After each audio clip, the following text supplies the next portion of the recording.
You're now with me, Shalchmato, for TVS Nightline, and here are the headlines for tonight. BRICS countries called for an unconditional ceasefire in the Gaza Strip.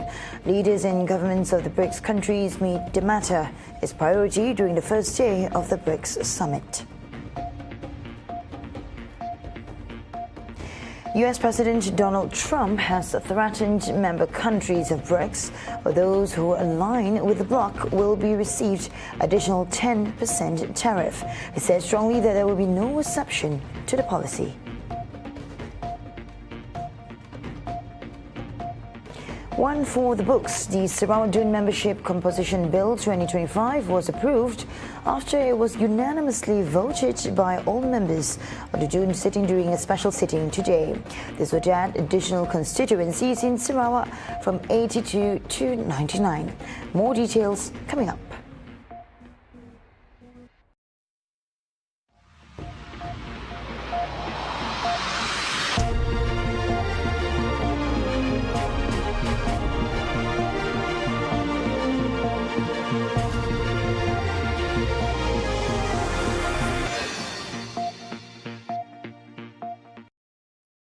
We begin with this news. The Sarawak Legislative Assembly Dun today made history by passing the Sarawak Dun Membership Composition Bill 2025 after its third reading to add 17 new seats, bringing the total number of Assembly seats to 99 from the current 82.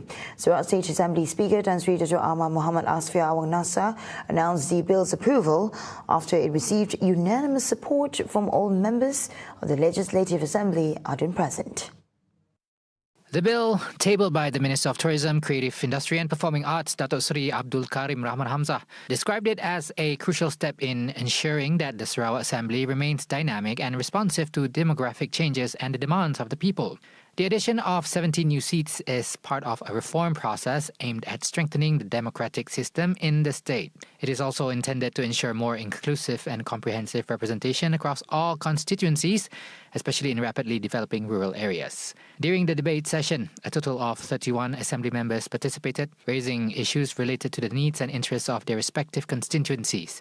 Overall, all Assembly members agreed and fully supported the proposed addition of the new seats, describing it as a critical necessity in line with Sarawak's growing population and the diversity of its regions.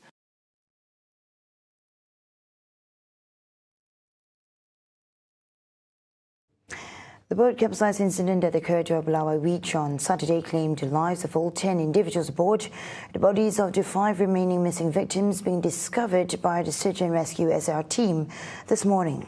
Sarawak District Police Chief Superintendent Aswan Dianis confirmed that all bodies are expected to be sent to Sibu Hospital for documentation and autopsy procedures. The first body was found as early as 6:50 a.m. by a local villager, followed by the discovery of a second body at 7 a.m. 3 more bodies were found simultaneously around 8 a.m. Lebih kurang jam 6.30, 6.50 pagi sehinggalah yang terakhir dijumpai dalam jam 8.30 pagi. Yang mana mangsa berjumpa paling dekat, paling jauh pun setelah hanyut sejauh lebih kurang 5 km. So, setakat ni keseluruhan penumpang yang seramai 17 orang, yang selamat 7 penumpang, yang telah meninggal dunia seramai 2 penumpang dewasa, 2 penumpang kanak-kanak, 1 kanak-kanak perempuan dan 5 lelaki dewasa yang telah meninggal dalam kejadian ini. Iswandi also took his time to commend the active involvement of the local community, which made the search effort much easier, contributing to the smooth operation over the past 3 days. The incident, which occurred around 2 p.m. on Saturday, involved a fiber boat carrying 17 Indonesian nationals. It is believed that the boat capsized due to rough waves while traveling from the river to the beach area. 11 individuals were sworn in for reappointment as political secretaries to the Premier of Sarawak. Deputy Premier Dr. Ahmad Douglas Uga Embas witnessed the swearing-in ceremony during a ceremony held at the Dewan Santapan Sarawak Legislative Assembly Dun on Monday. This reappointment serves as recognition of the contributions and the vital roles they play in supporting the Premier's leadership and strengthening the state government's political and administrative machinery at the grassroots level. Those reappointed from Parti Pusaka Bumi Putra Bersatu PBB were Abang Abdul Aziz Abang Draup, Roslyn Mapong Sabai, Bel Agan, and Paulus Dandi Banyan.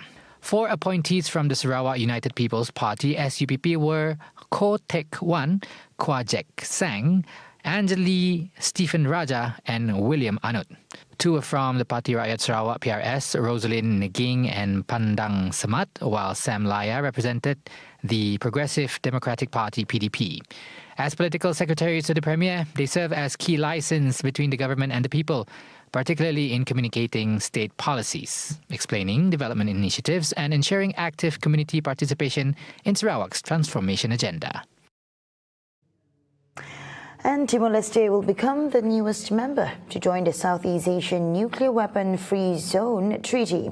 Foreign Ministry Secretary General Dato Sri Amran Mohamed Zin said this inclusion is expected to expand the geographic scope of the SEAN-WFS treaty. Amran noted that several key issues were discussed to ensure that nuclear-armed countries sign the protocol for the Nuclear Free Zone Agreement in Southeast Asia. He mentioned that although proposals on this matter have been raised for several years, progress on the initiative has been rather slow. Progress ada, but we need more significant progress dalam isu penyertaan negara-negara senjata nuklear kepada Showface protokol kepada Treaty bebas senjata nuklear di Asia Tenggara. At the same time, Amran said that the 58th ASEAN Foreign Ministers Meeting and related meetings of the ASEAN Senior Officials Meeting, or ASEAN SOM, which began today and will continue until Friday, will also see several trilateral dialogues with 4 countries between Norway, Switzerland, Brazil, and Turkey. Additionally, he said several important meetings will be held between ASEAN foreign ministers and other dialogue partners. The governance power of ASEAN remains one of the bloc's most important strategic assets, which must be fully utilized by its member countries. In this regard, Foreign Ministry Secretary General Dato Sri Amran Mohamed Zin said, urged member countries to express a united and consistent stance and adopt a coordinated approach to safeguard ASEAN's interests. According to Amran, this initiative is also aimed at enhancing ASEAN's role in shaping a stable, fair, and prosperous global order. As such, I would like to emphasize that our engagements within ASEAN and with our external partners are more vital than ever. The ministerial meetings in these coming days provide ASEAN with another timely opportunity to promote constructive dialogues, foster strategic trust with us ASEAN at the center. He also noted that the 58th ASEAN Foreign Ministers Meeting and related meetings serve as an important annual platform, gathering foreign ministers from ASEAN member countries as well as strategic dialogue partners. These meetings provide a key space for discussions on strengthening regional cooperation and ASEAN's external relations in various areas, including security, economic development, sustainability, and international affairs.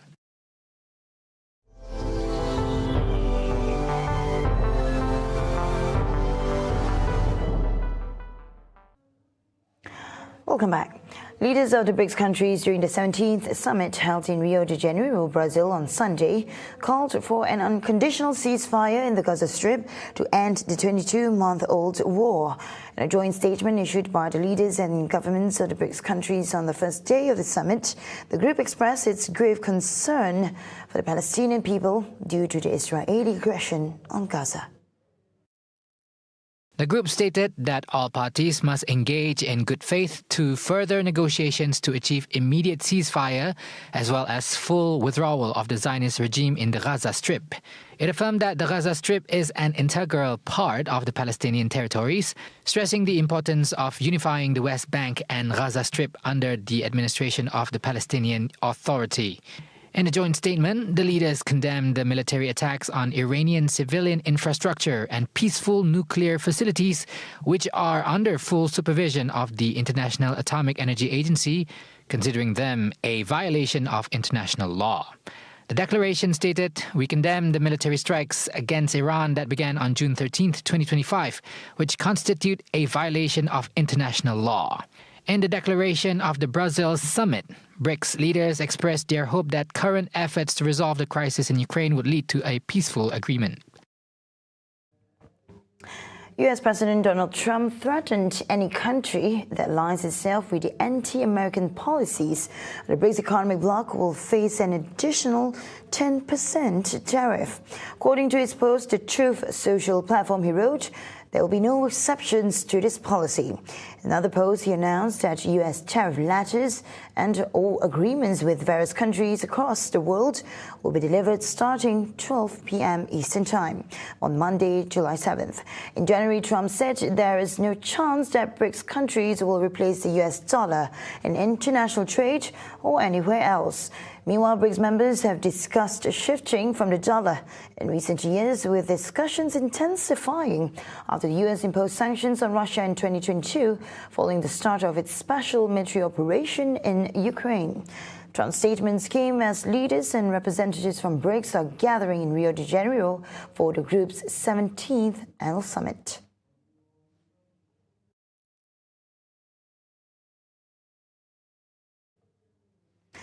After threatening BRICS with 10% imposed tariff rates for the quote-unquote anti-American policies, China responded by stating that none of the country members, including Brazil, Russia and India, wanted any confrontation. Mao Ning, spokeswoman for China's foreign ministry, said, regarding the imposition of tariffs, China has repeatedly stated its position that trade and tariff wars have no winners and protectionism offers no way forward.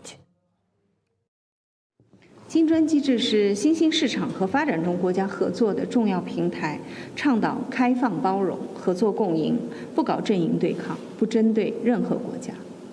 关于加征关税，中方已经多次阐明了立场：贸易战、关税战没有赢家，保护主义没有出路。 An Australian woman murdered her in-laws and aunt by lacing their beef Wellington lunch with toxic mushrooms. A jury found Monday at the climax of a trial watched around the world. Keen home cook Erin Patterson hosted an intimate meal in July 2023 that started with good-natured banter and earnest prayer, but ended with 3 guests dead.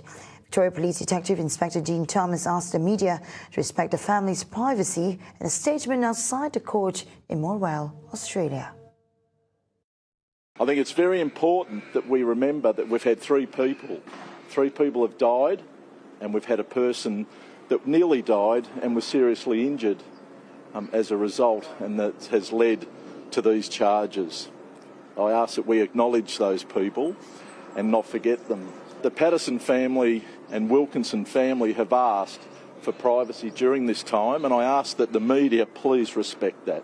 Throughout a trial lasting more than 2 months, Patterson maintained the beef and pastry dish was accidentally poisoned with death cap mushrooms, the world's most lethal fungus. But a 12-person jury on Monday found the 50-year-old guilty of triple murder, a crime that carries a maximum sentence of life imprisonment. She was also found guilty of attempting to murder a 4th guest who survived, which was her husband. The trial has drawn podcasters, film crews and true crime fans to the rural town of Morwell, a sedate hamlet in the state of Victoria better known for prize-winning roses. Those are the updates on TVS Nightline. I'm Shol Tomato. Thank you for watching and have a good night.